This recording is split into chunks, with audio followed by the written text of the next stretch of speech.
نحمده ونصلي ونسلم على رسوله الكريم أما بعد. Alhamdulillah, we are all being blessed with this amazing favor from Allah subhanahu wa ta'ala that Ramadan is about to dawn upon us. This has been a great blessing for the fact it's not just a saying, it's actually a blessing for the fact that you would know, and I know, there are quite a few people who were with us last Ramadan and they're not here anymore. They passed away. We've been to so many janazas in this last year, and you see that those people couldn't avail this Ramadan. And we hope that inshallah ta'ala Allah will give us this privilege to have this blessed month. Why this month is very special?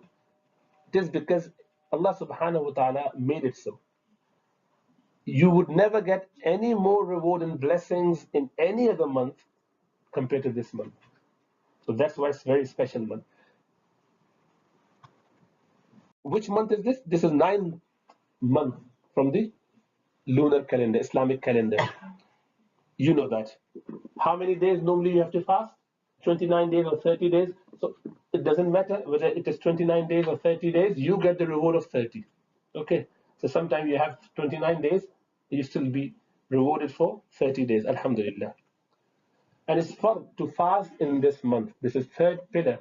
Saum, fasting is the third pillar, and it's a must for people to fast. Who has to fast?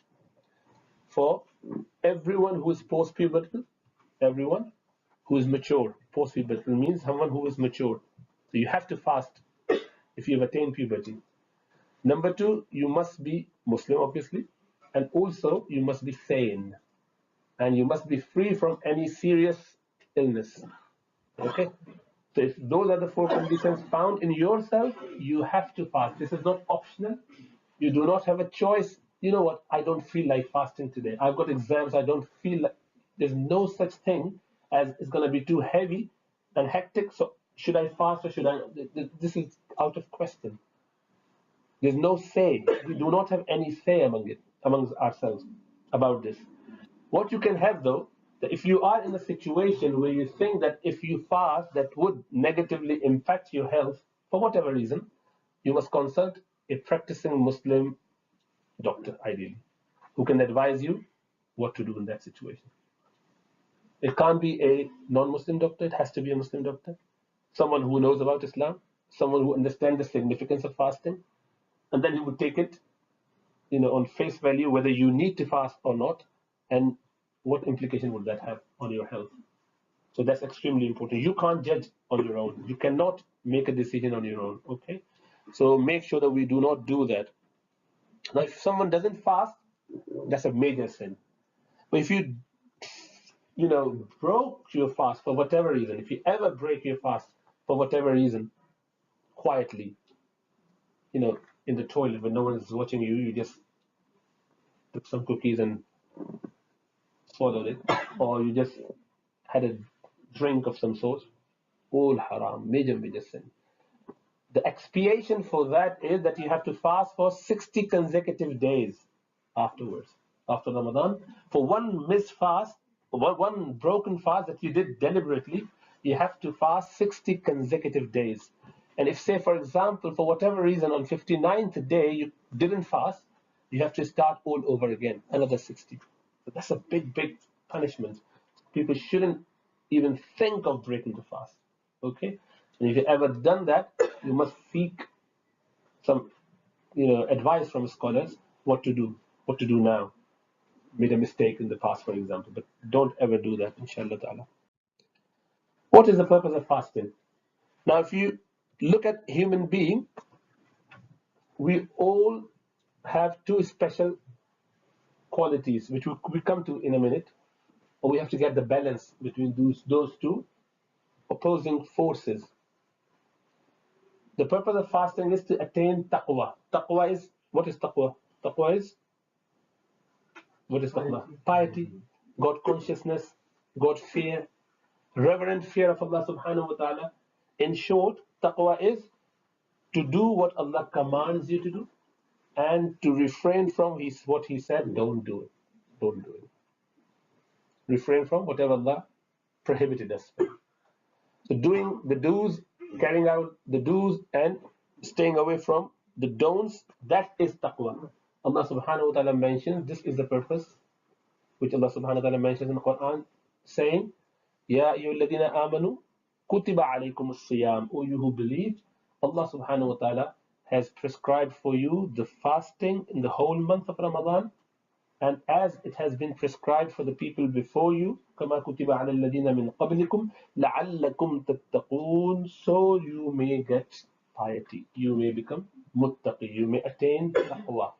The taqwa is the goal, and taqwa, God, God's fear, but reverent fear, love and fear with Allah subhanahu wa ta'ala, so as to not displease Him, so as to not do anything which would displease Allah subhanahu wa ta'ala.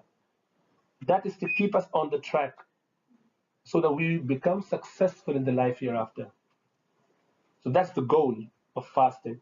The whole of the month, 30 days or 29 days, as the case may be, one would come close to Allah subhanahu wa ta'ala as much possible as one could. That is why Allah subhanahu wa ta'ala has practically made it very easy. Human beings have two qualities, two forces, two powers, two strengths. And those two forces are quwwah shahwiyya and quwwah ghadabiyya. Shahwiyya is want for something, need for something, craving for something. We have got this lust for food. I want to have drink, I want ice cream, I want chocolate, I want this food. Whenever we are hungry, we would like to eat something. We would like to drink something when we are thirsty. Likewise, when we want and we are tired, what do? We sleep. So this is to attract the things that would benefit us. Obviously, if we do not feel like eating, what would happen? We don't eat, we'll be dead. If we do not drink at the right time, we may die of thirst or become weak. So to remain healthy and alive, one has to have this particular strength that is very, very beneficial. Likewise, one has desire to sexually gratify himself or herself, and that is to continue with the human race. Allah made it attractive. Allah made food attractive. Allah made drinking liquid, fluid, water, all the drinks attractive for us. We feel like going for it. If no one needed it, we needed it, but we wouldn't want to go out of the way, do you think people would wake up first thing in the morning to go for work?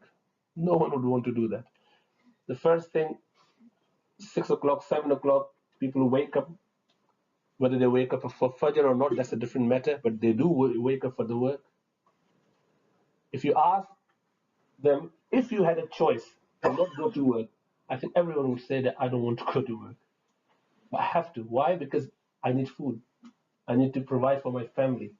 So we go and take all that risk because we need that. We know that we need it. And Allah made it such that we crave for it. Wherever we find food, like you have seen people who have been rich and then for being unfortunate or for whatever reason, they are stricken with some calamity in their own country and they became refugees in a different country here, from Syria, from other countries, from Somalia, from many different countries. And you meet them and they were very rich in their own countries. But they are at a state and at this stage in their life where they are even ready to beg. They can even beg for food because they're so hungry. They haven't got food for. So if you do not get food for a day, 2 days, 3 days, after a week, you would get whatever food you get and you would lick, you would eat. Even if it's so dirty. At the moment, since you're full, you know that you can have whatever you want. Alhamdulillah, enough food in the fridge or in the kitchen. You will say, you know what, can't be bothered. This I don't like. I don't want this. And mom offers you something, you say, I don't want it. I don't enjoy this. This is not my taste. Yucky. Disgusting. We do that, don't we? And it's only because we've got plenty. God forbid, if you didn't have it, you would be just literally craving for anything. People would take stuff from from where the rubbish is being kept. If you find a small piece of bread there, you would take it, rub it, and eat it, maybe even without rubbing it. Why? Because hunger is such a craving, such a force that would make people go out of the way to eat, to drink, and likewise for adults to have that sexual relationship. And that's what Allah subhanahu wa ta'ala made us, so that we can continue to get everything which is beneficial for our body. And the other force is ghadabiyya. Ghadabiyya is which repels things, the anger bit. You don't want this. You push it away. So you're sitting there, someone pinches you, you just automatically do something like you just pull yourself apart. You just go the other way. You push the thing away from you. You cannot continue with your finger being touching something hot. You just move straight away. So the tendency to push the harmful things away, ghadab, that's the anger. If you see someone coming to steal something from the house, what would you do? You say, oh, I'm stealing. Okay, let me continue with my games. Maybe people nowadays would do, some kids may want to do that, or continue with my last shot or whatever, my last laps of running or speeding or whatever game I'm playing. But nobody would go, just sort him out. Get out of my house. Why are you here? Call the police or whatever. You would try to repel the harmful things. That's ghadabiyya.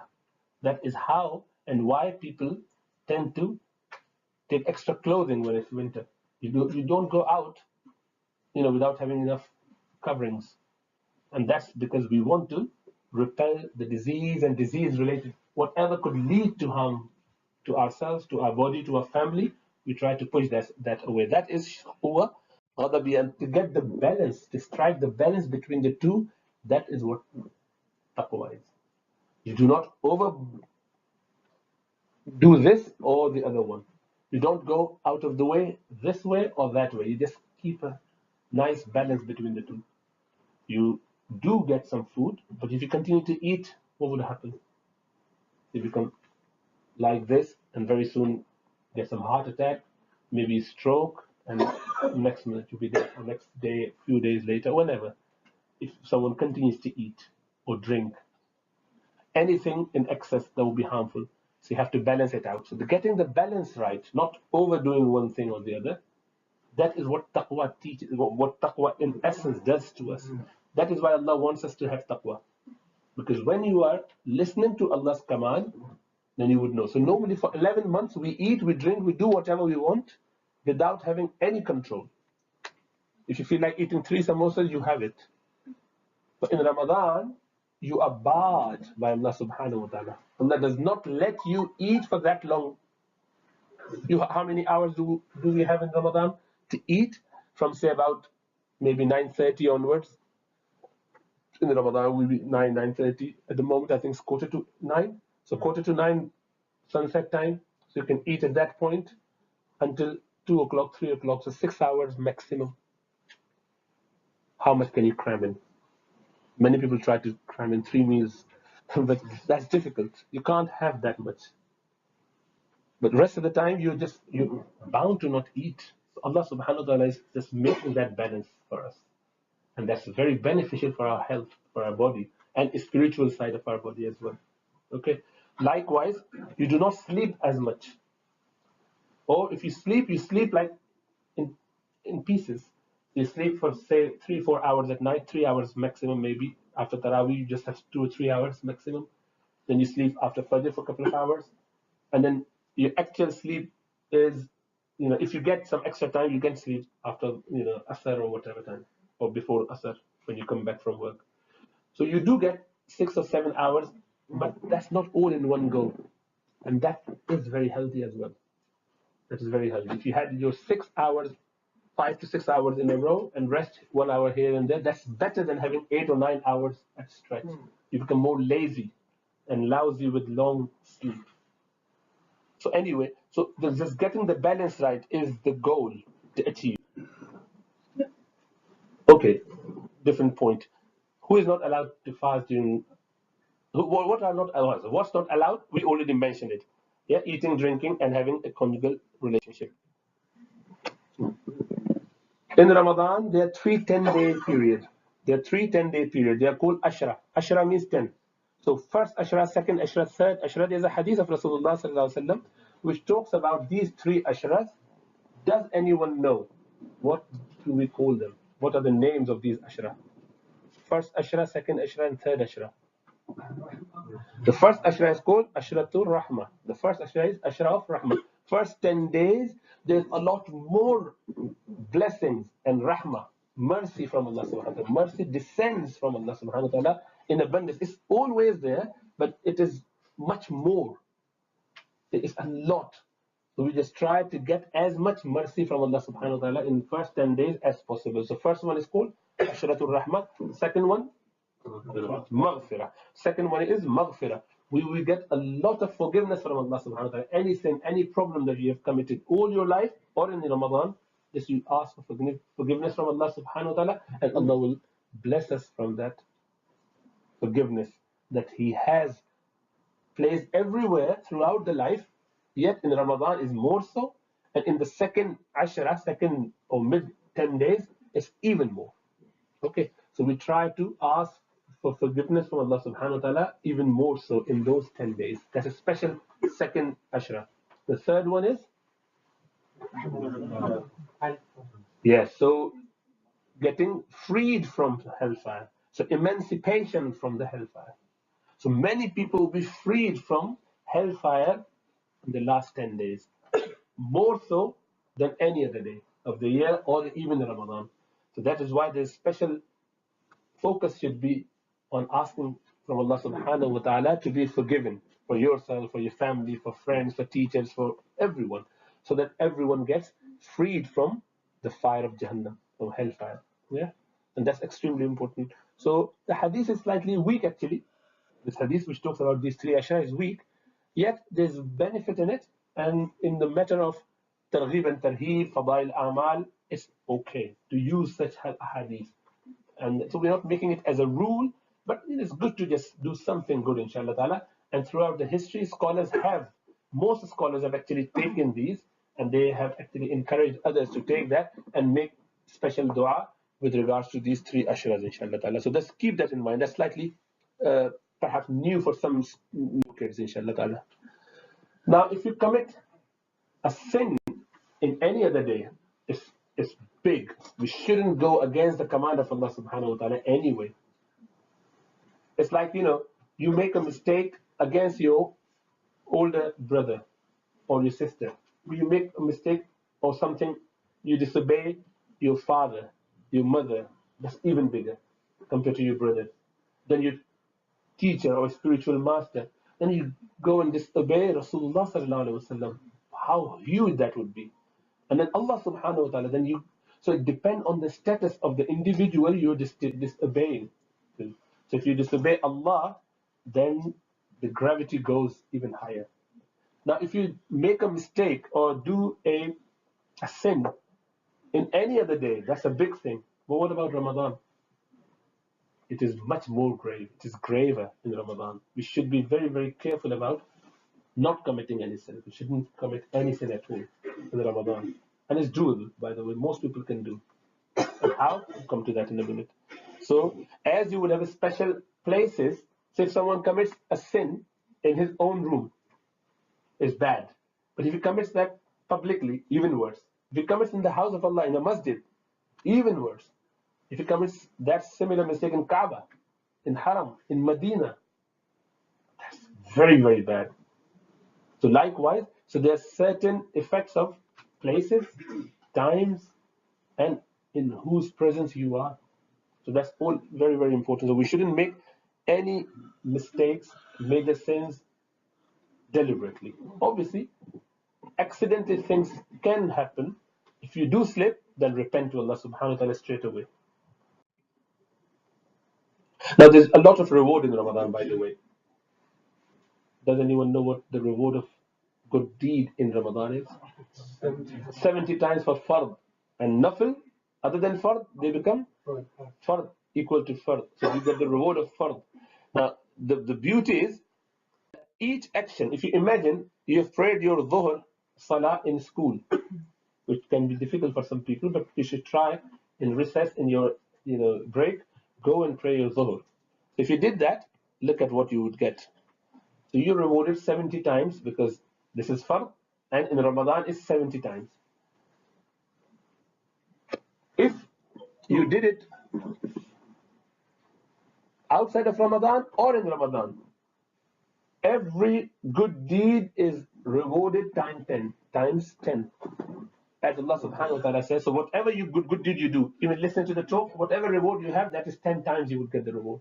Automatically. Everyone gets, for any good deed, 10 times reward. Okay? I don't know whether you knew it or not, but whatever good deed you do, you always get 10 times. But if you commit a sin, you only get 1 time sin. Punishment for that. Yeah? So that's the mercy of Allah subhanahu wa ta'ala. So Allah gives us more reward than the punishment. So if you pray your asr, you would get asr reward, but 10 times. Okay, whatever is the reward, that's always times 10. Allah subhanahu wa ta'ala will get the angels to time it by 10 and get the reward written in our account. So we will have times 10 anyway. So what would that be?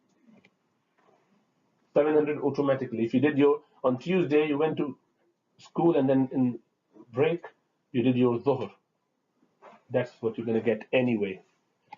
But if you did in jama'ah, you got your friend, ask him, shall we just do together? Let me be imam or you be imam and we'll pray together.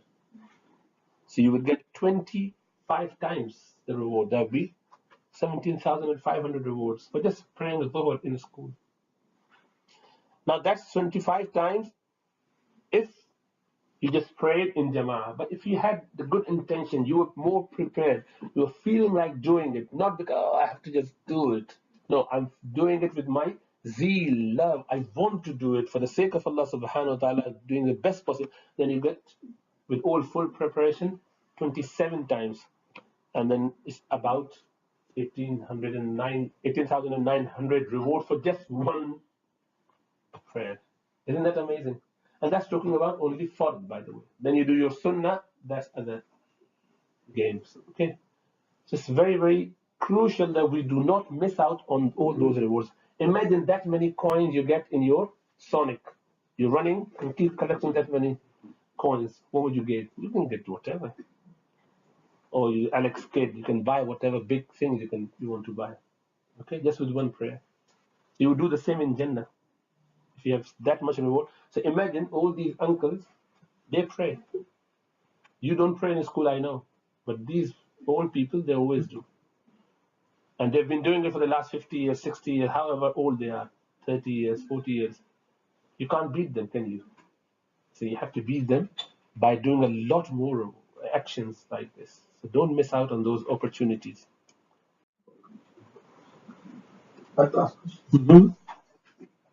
Somebody does Jama'ah, for example, more than 3-4 people. But is it going to get 25 times or? So Jama'ah reward is for Jama'ah. Although if we prayed in the masjid, then there's extra added barakah in it. The reward remains the same, but the barakah that you get, obviously you can never match that. There's a lot, but Jama'ah is extremely important. Actually, in Hanafi school and in Hanbali school, if you prayed for no excuse on your own, your prayer is naqis. It's not counted. It's like Allah may count it, it's up to Allah subhanahu wa ta'ala, but it's likely to be invalid. Then it's accepted. So praying on your own is not an option. It's with an excuse, yes. If you have an excuse, you're at work and you're in your clinic and there's no one else that you can call, you just got 5 minutes break to do a quick 4 fard. Obviously that there's some commitment, inshallah, every so often, but there shouldn't be a norm. We shouldn't be praying on our own. So if you find your own son in the house, just go and ask him to just join you for prayer, or your wife even. Your sister, pray with your wife, with your sister, with your mother. Make a jama'ah. Don't pray on your own. Normally go to masjid, but you can't, then at least have someone with you for jama'ah. How can you maximize? So again, So there are a lot more things that we can do. Allah subhanahu wa ta'ala is going to shower the blessing like rain. And it's the heaviest ever rain you can imagine. So you need to just increase the bucket size. Get as much as possible. Be very, very silly of someone to go and just get one bucket and I'm done. That will suffice me for another few weeks. Because you do not know how much of that would be wasted when we come out of Ramadan because of the sins that we will commit. Because it's quite natural for people to commit sins. So many times you do a lot more sins. It's easy to commit sins. That's why we have to be ready. It's like fueling yourself to the maximum. That's why we have this 1 month refresher course, extensive course of piety, so that we are blessed with a lot of reward and a lot of fuel, so that we can carry on for the next 11 months. It has to keep us going for the next 11 months. You can't waste any opportunity. Don't lose out. So eating suhoor. So most people think, you know what, I'm so tired, I have to go to work, I would rather not eat anything. No, I don't need to. Even if you don't want to eat, ask your wife to wake you up, your mom to wake you up, even if you just have a glass of water, just a sip of water, just one date. Say, for the fact that I want to get the barakah from suhoor. And Rasulullah sallallahu alaihi wasallam in another hadith, he said, this is the distinction between us and the people of book. They do not do suhoor, we do suhoor. One of these new people. Yeah. Wa alaikum assalam wa rahmatullah. Now, tahajjud, after fard prayer, tahajjud is not, you said it. After fard prayer, tahajjud is the most important prayer. After fard prayer, 5 faraid, tahajjud is the most important prayer. In Ramadan, this is the easiest time to perform tahajjud. How? Because if you just wake up 5, maybe 10 minutes before your suhoor time, your wife is already woken up. Your mom is already there. She is getting food ready for you. Just tell her, just wake me 5, 10, 7 minutes, 10 minutes before. Do a quick wudu and pray 2 rakat. Only 2. And if it's weekend, then do 4 rakat. And then have your suhoor. And then after that, you can just pray your fajr and sleep. So trying to do that. Crying on your own when no one is observing you in that tahajjud, you attract a lot of mercy from Allah subhanahu wa ta'ala. Allah loves people who cry for His sake. And Rasulullah sallallahu alaihi wasallam in one hadith, he said, if you cannot cry, if you don't feel like crying, just make your face as if you are about to cry. And you pretend to cry. Allah asking us to pretend, not to show anyone else, but to show Him. So when you're on your own, just try and make you. And you must have seen many people doing that in Taraweeh, when you see the flags coming from Haram. Some people are just doing this. They're not crying, they can't cry, they don't feel like crying, but they pretend. That's good. We should try and pretend. I ask Allah subhanahu wa ta'ala, oh Allah, give me a heart that cries for your love. And anyone who in his isolation, in his seclusion, cries and a drop of tear comes out of his eyes, but the fear of being presented to Allah subhanahu wa ta'ala on the day of judgment, that he would be presented to Allah subhanahu wa ta'ala on the day of judgment. How would I encounter Allah with all my sins? And with that fear, you get one drop coming. One drop would save you, would protect you from hellfire forever. One drop. But that has to come naturally, not in front of people, not to show off to anyone else. It should come out naturally. So the people, 7 types of people who will be under the shade of the throne of Allah subhanahu wa ta'ala on the day of judgment, when there will be no shade other than the shade of Allah's throne. This is one of those people who cries for Allah subhanahu wa ta'ala on his own. How would I face Allah? Imagine your teacher asks you to come and, okay, come and show me what you have done. You feel like this. The principal asks you, you feel like, oh my goodness. He's Allah subhanahu wa ta'ala, and you're standing in front of Allah subhanahu wa ta'ala individually. Allah would ask everyone, not in a group, 1-to-1, and asking you, what have you done? Showing you the book. So if you feel that and cry for that, you would get a lot of reward. Allah subhanahu wa ta'ala love that. Then try to make your jama'ah habit. Pray with Jama'ah. There's a lot of reward and barakah in that. And obviously, it's not easy for everyone, but the adults, the old people, the retired people, and you during your holiday. So Monday fast, the Monday is going to be the first fast. Make sure that we do that. After Fajr, 10, 15 minutes there. Do some dhikr, some tasbihat, some Quranic recitation, ishraq. Rasulullah sallallahu alaihi wasallam in one hadith, he said that every joint of human being, one has to pay sadaqah on, one has to pay charity for. And how many joints do we have? Roughly 360 joints in our body. So you have to pay charity 360 pounds every day. That's a lot. No one can do it. It's difficult for whole life. But what would suffice? Only 2 rakat. If you did that at duha time. Duha time is when sun has risen way above. About 10-15 minutes after sunrise time. 10-15 minutes after that to before Dhuhr time. Anytime. Just do 2 rakat. So the best thing is when you're going to your work or when you're going to your school, get ready, do your wudu. When you go do your brush or whatever, just do your wudu, pray 2 rakat. That should be habit throughout the year. When you're going out, most people take shower anyway first thing in the morning. Even if you don't, just do a quick wudu, 2 rakat before you go to your work. There'll be a lot of blessing with that in the in your life, and inshallah in the household, in the family as well. That's how you start your day, and that you would have paid charity for every joint that Allah subhanahu wa ta'ala has gifted you with.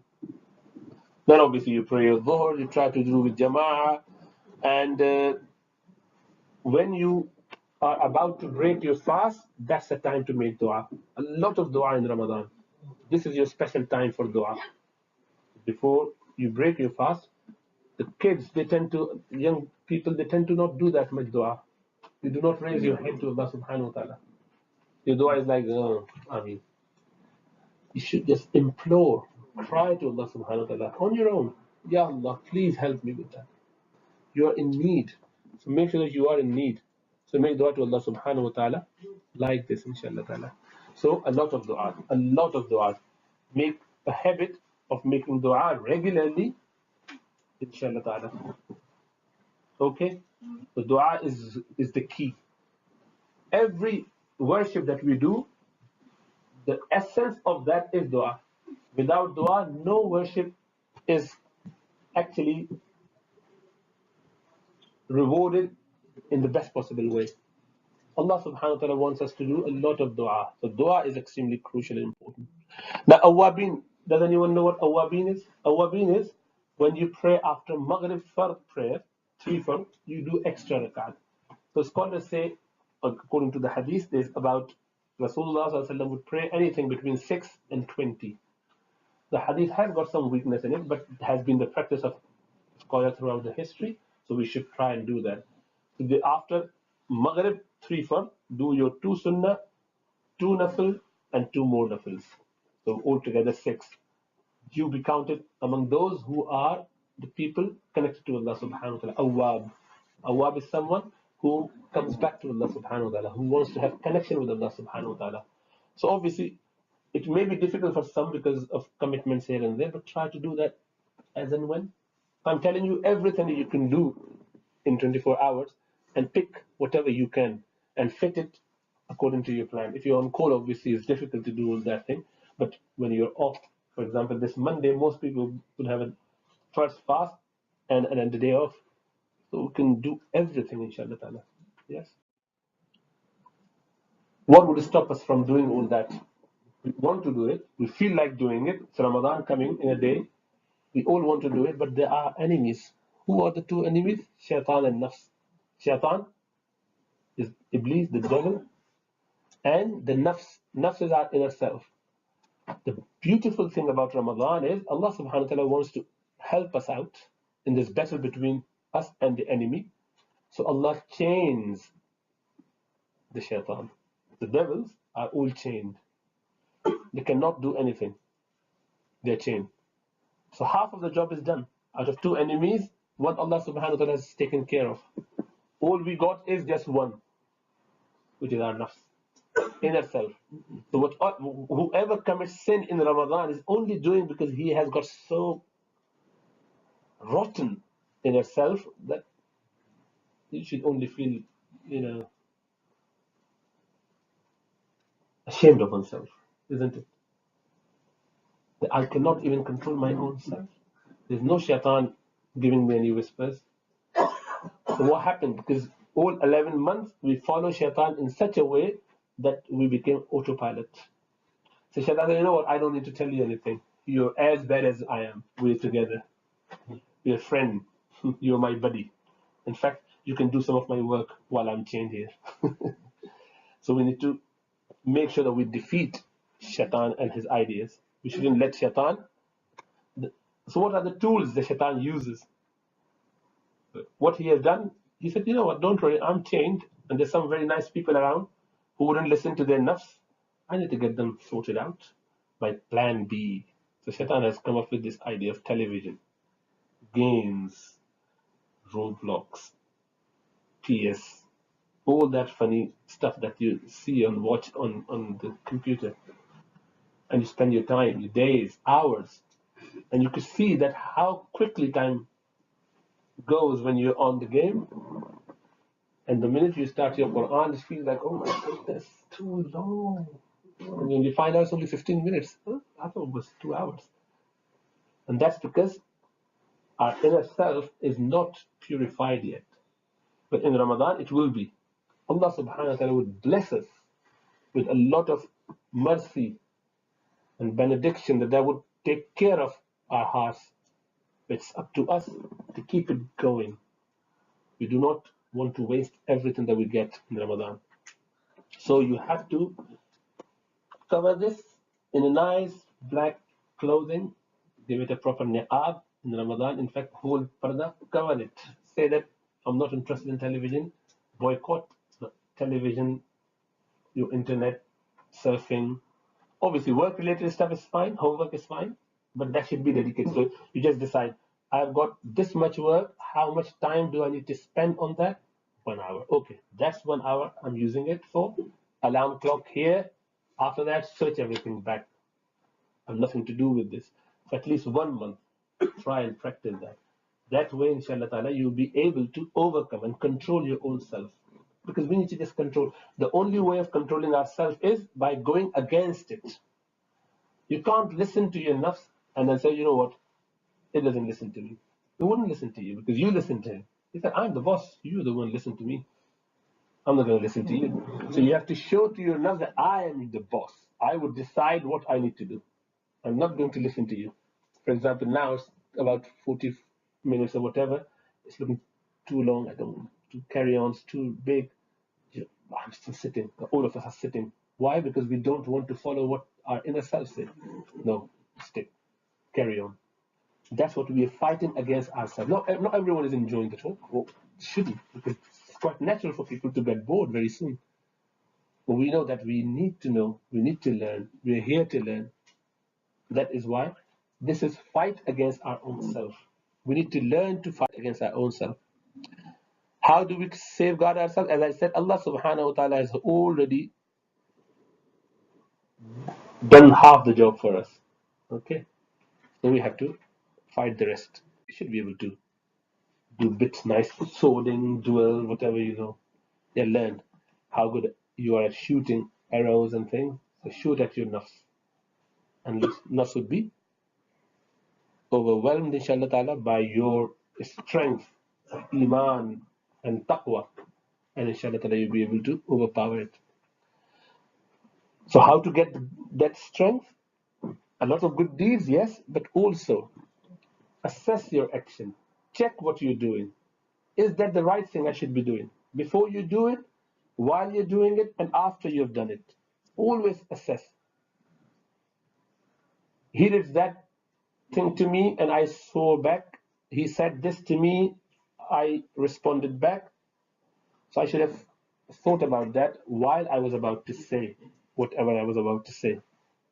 But I couldn't control. I said, while I'm saying it, should I stop now or should I just carry on? I should have stopped. I couldn't stop because I was so weak and my nafs overcome me. So I'm just carrying on.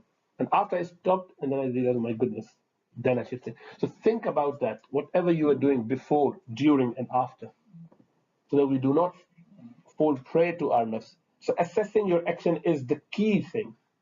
If you can't do that, just before going to bed, while reclining in the bed, doing your dua, Allahumma bismika amutu wa ahya, let me think, what did I do today? So my day started, everything was good. So, oh my goodness, why did I do that? Ya Allah, forgive me for that. It was all fine, fine, fine, fine. Oh, I did miss my Jama'ah. Subhanallah. Again, oh Allah, oh Allah, oh Allah, forgive me, oh Allah, forgive me. So this is what we need to do. Attend. The other thing would be to attend certain talks, nice talks. Go and meet with the scholars, ulama, in the masjid, in different places. Yeah, attending talks tends to help. Even if you're snoring and sleeping, it still helps. Why? Because if you are in a gathering where Deen of Allah subhanahu wa ta'ala has been discussed, the angels surround the gathering and they make a long queue all the way up to heavens. And the rahmah, the mercy descends. So the angels once did that and they reported to Allah subhanahu wa ta'ala. So Allah said, what are they doing? They're discussing about you. Oh Allah, they're talking about deen. They're doing all the good deeds. MashaAllah, bless them all. Write their names among the people who are going to go to Jannah.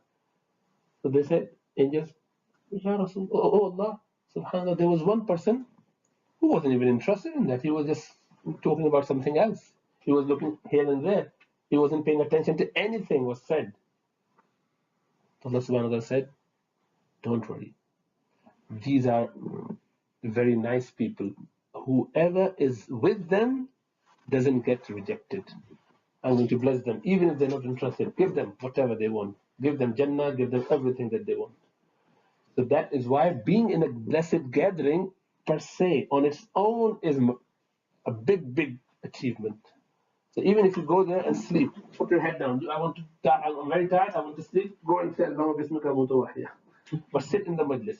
In the masjid, after Asr, after Dhuhr, whenever you find an opportunity, the talk is going on, go like this. But sit there, don't move. And people would look at you and they will say, what are you doing? You're sleeping. Don't worry about that. Let them say whatever. Your being there is blessed. It's better than going home and then either not sleeping or watching something or chit chat or wasting your time in something, which might not benefit you. So being in a gathering is a meritorious action. So don't underestimate it. Recitation of Quran, a lot of recitation. In Ramadan, set yourself a target. I must read this much. Those who have already completed their Quran, they are required, inshallah ta'ala, to recite one juz a day. Who can recite one juz a day? Raise your hand. Those who can promise that they can, inshallah ta'ala, try to recite one juz a day. Raise your hand. MashaAllah. Kids, one juz a day? Raise your hand. Raise your hand. Can you do that? Yeah, why not? Definitely. That's easy, isn't it? MashaAllah. Very good. Everyone should recite at least one juz a day. Obviously, for adults, I will give them different target. They must do 3 a day. But a simple tip there for adults. If you have been doing it, say one or two khatams in Ramadan, just make a plan, make a target. So if the target is, I would want to do 3. Is there anyone who has ever done 3 khatams in Ramadan? Raise your hand. MashaAllah. Anyone who has done 5 then? MashaAllah. More than 5? Yeah? How much have you done? MashaAllah. Anyone who has done 4 or 3? 4? 3. Anyone who has done 3 khatams in Ramadan? Yeah. Inshallah.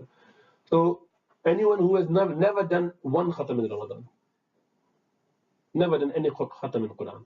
Alhamdulillah. 1? Raise your hand. MashaAllah. 2? MashaAllah. So those who have done 2 must try and do 3 this year. The easy, I tell you the easy way. What happens, this is something that I never knew and I just found it from Hazrat in last Friday, the Shaykh Salim Turasa Hafizahullah. He said, you know what, most people fail, and why most people fail is because what they do, they just start 1 khatam, first 10 days they're very energetic, they manage to complete it, they start the second one, slightly slow down, they just finish by it, say 12, 13, 14 days. Only 5, 6 days left. They either don't start the third one because I won't be able to complete it. Or They start and then, you know what, it's not going to be completed anyway. So let's just do 1/4, a little bit here, skip this day and that day, got busy with shopping, with this and that. And that way they actually lose out on many things. Unless they're in itikaf, then they can inshallah catch up to that. Most people tend to become victim of that thing of, oh, I might not be able to, like, feeling that I can't. But that's not, so the way to do it is, you decide 3 juz, read juz, first juz, which is, first sipara, read it 3 times, rather than doing 1, 2, 3. No, 1, all 3, day 1, do 3 times that one. Because by the time you're on 21st and 23rd, you know that I haven't even completed 1 juz, one whole khatam. I haven't completed it. And you'll be bound to do 3 a day. So just has to keep it going. And that will keep you going, and you'll be able to complete it all. I think that's perfect for most people who are not hafiz, because they haven't got that luxury of being able to, like, for example, I've got 7 to do, I don't know, I can manage. I skip 1 day that I can do, okay, I need to do 14 today, I can still manage. A hafiz can manage 14 in a day, even 30 in a day, and many hafiz that I know, alhamdulillah, they spend manage whole Quran in 1 day. That's not a big deal. It only takes 8 hours of the time. So if a day off, then 8 hours is not doable. It's really doable. And as I said, alhamdulillah, people have done it, to my knowledge. But if someone has done like a half Quran Sharif, like 15 paras before starting the Ramadan, we have to start the new from the. You don't have to, but you want to have your whole Ramadan, package, which is like, complete whole of Quran in Ramadan. Leave that there and start again from the beginning and carry on after Ramadan from 16 days. But in Ramadan, you start from the beginning and set yourself a target. Can you do 1 juz a day, or 2, or 1.5, or whatever? So inshallah ta'ala, as much as possible. Dua, istighfar, tawbah, a lot of tawbah, durood. Avoid, if you can't go to good company, at least don't go to bad company. The worst company is the internet. Chit chat, WhatsApp, Facebook, Twitter, that's the rubbish company. Don't ever go there in Ramadan. Okay, don't even use that. If you can't adopt good company, at least don't adopt bad company. Couple of slides to go, inshallah. We just finished. So this particular dua is quite comprehensive. It's not from hadith, but hadith has got the bits of that. So if you just say this, just say it 4 or 5 times so we all memorize it. So it says, La ilaha illallah, astaghfirullah, as'aluka al-jannah, wa a'udhu bika minan nar. So you're just asking for 4 things. You're just saying, oh Allah, there's no deity other than you. You are the only Lord that I worship. I seek your forgiveness. I ask for Jannah, the paradise, and I seek refuge from hellfire. It encompasses many things. So that's what you want, ultimately going to Jannah. Yeah. So La ilaha illallah, astaghfirullah, as'aluka al-jannah, wa a'udhu bika minan nar. La ilaha illallah, astaghfirullah, as'aluka al-jannah, wa a'udhu bika minan nar.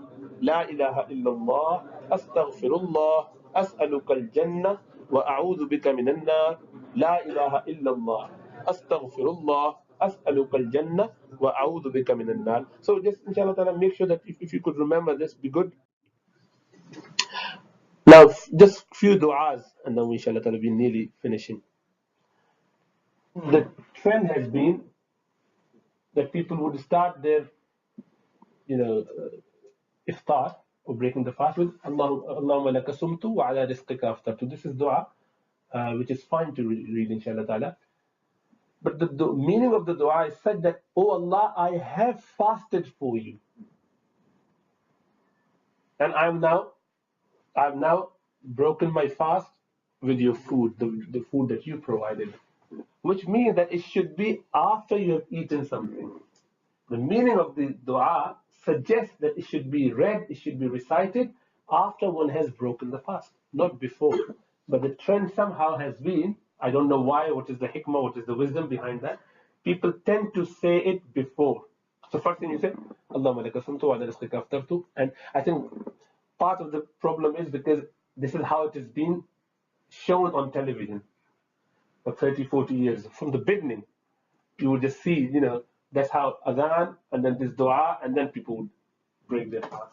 So somehow it's got like trickle down and people just do it that way. I don't know. We can't say it's wrong or right, but I think the best thing would seems to be that one should say Bismillah ar-Rahman ar-Rahim or Bismillah wa ala barakatillah.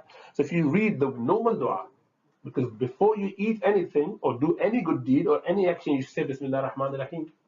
And for food especially, if you remember, you should say Bismillah wa ala barakatillah. So that's a normal dua. Say that or Bismillah ar-Rahman ar-Rahim and then break your fast with date. Now most young boys here, I know they don't like dates, but you should try and learn to like the date. Dates are very, very special stuff. Very rich in energy, but more than that, it's sunnah of Rasulullah sallallahu alaihi wasallam. We need to learn to start liking dates. For those who are born and raised, they tend to not have that much, likeness for dates. Just consider it a sunnah, way of Rasulullah sallallahu alaihi wasallam. Just go for it, and then obviously have a glass of water. And once you've done that, then say Allahumma lakas. After you've had your date, say Allahumma laka sumtu wa ala rizqika aftartu. Allahumma laka sumtu wa ala rizqika aftartu. You would say it so many times, inshallah, in Ramadan, that you will memorize it. So that's a beautiful dua. But this dua, the third one, which people tend to not remember or do, that's the one I want you to memorize now, so that you all do it, inshallah ta'ala. So ذهب الظمأ وابتلت العروق وثبت الأجر إن شاء الله. ذهب الظمأ وابتلت العروق وثبت الأجر إن شاء الله. ذهب الظمأ وابتلت العروق وثبت الأجر إن شاء الله. ذهب الظمأ وابتلت العروق وثبت الأجر إن شاء الله. ذهب الظمأ وابتلت العروق وثبت الأجر إن شاء الله. The thirst has quenched, the arteries are moistened, and the reward is sure, inshallah. Because Allah subhanahu wa ta'ala, so this is after you've taken your water, liquid, juice, whatever liquid you have. So start with Bismillah ar-Rahman ar-Rahim, Bismillah wa ala barakatillah, whichever one you could remember. Then have your date, then say Allahumma laka sumtu wa ala rizqika aftartu. Then have your glass of water and say this dhahaba al-dhama'u. And after that, you've eaten whatever you want to eat. Continue, and right at the end, you do your dua. Alhamdulillah alladhi at'amana wa saqana wa ja'alana min al-muslimin. So that's how you would, cover all package. Every dua is there, mashallah. And likewise, remember all the duas: going to the toilet, coming out of the toilet, waking up in the morning. Do all those dua, inshallah ta'ala. This is, I don't know whether you can see, is a very busy one, which I made for mainly students, those who go to school. You would all get, inshallah ta'ala, as a PDF. I think I've already sent it to PDF. Yes. So print out for each kid, and that is separate to your normal sheet, but print that out, just follow that in Ramadan. If you look at that, it has got like your timetable throughout the day, what you would do. So this is a normal week, and this is the weekend, normal week and weekend. So, whatever you do, you can adjust it if you wanted to, but normally I think everyone has that sort of plan. And I think there is a break which you are very lucky about, that right at the end of this month, you would have at least a week worth of holidays, isn't it? Is a normal break coming after, alhamdulillah. So that'd be very useful for Ramadan. Inshallah, we utilize that by doing some long-term itikaf this time. So let's see how we go, inshallah ta'ala. Any question on that? As the azan is playing, when you hear the Allahu Akbar, that's when you can. Yeah, it's actually, you don't have to wait even for adhan. It's the time. If you know that 8:30 is the time for sunset, so you can actually, you don't have to. But it sounds good when everyone does together, the adhan plays. But adhan can be a bit late, because what tends to happen, Imam Sahib or the Muazzin who is doing adhan, they have to break their own fast. The time is already there. They break their fast with one date and then they give adhan. So you don't have to wait for adhan. But if you do not have any calendar and you do not know the time, then you can wait for adhan. Otherwise, if you know by this time, you can just break your fast with the time. The time is kept in such a way that they always give you a little bit of leeway there. So as soon as you hit the clock, then you can just start your fast, inshallah, breaking the fast. Is that clear? It was boring for because there was a lot of information, but unfortunately, you do not have too much time to just break it in different segments and sections. Initially, I thought of that. I thought it'd be too long a day. To just monotony and also the monologue. But unfortunately, this is how it is. I think it's useful to learn to grasp things while you're listening. So I would check what you have written in your notes, inshallah ta'ala. Any other question? Time table बड़ों के लिए भी है यही time table बड़े भी use करेंगे इसमें बस खाली आपको अपना इसीलिए एक्सेल वाली शीट भी आप लोगों को फॉरवर्ड की है तो एक्सेल का जो हिस्सा है उसमें खाली आप वो स्कूल की जगह और मदरसे की जगह अपनी किसी और एक्टिविटी को एडजस्ट कर लीजिए लेकिन यही सारी सब चीज होनी चाहिए वो जो है उसमें भी इसी तरह की कुछ चीजें हैं तो उसको हम कोशिश करेंगे अगर मौका हुआ तो कल मैं बना सका तो आप लोग के लिए अलग से कर दूंगा लेकिन कुछ ना कुछ आपकी शीट होनी चाहिए अपना खुद बनाया हुआ हो किसी का भी यूज किया हुआ हो ये सिर्फ इसलिए कि आपकी जिंदगी में जब तक कोई नज़म ना हो कोई ऑर्गेनाइजेशन ना हो you would never achieve anything बहुत ही जरूरी है कि हमारी जिंदगियों में कुछ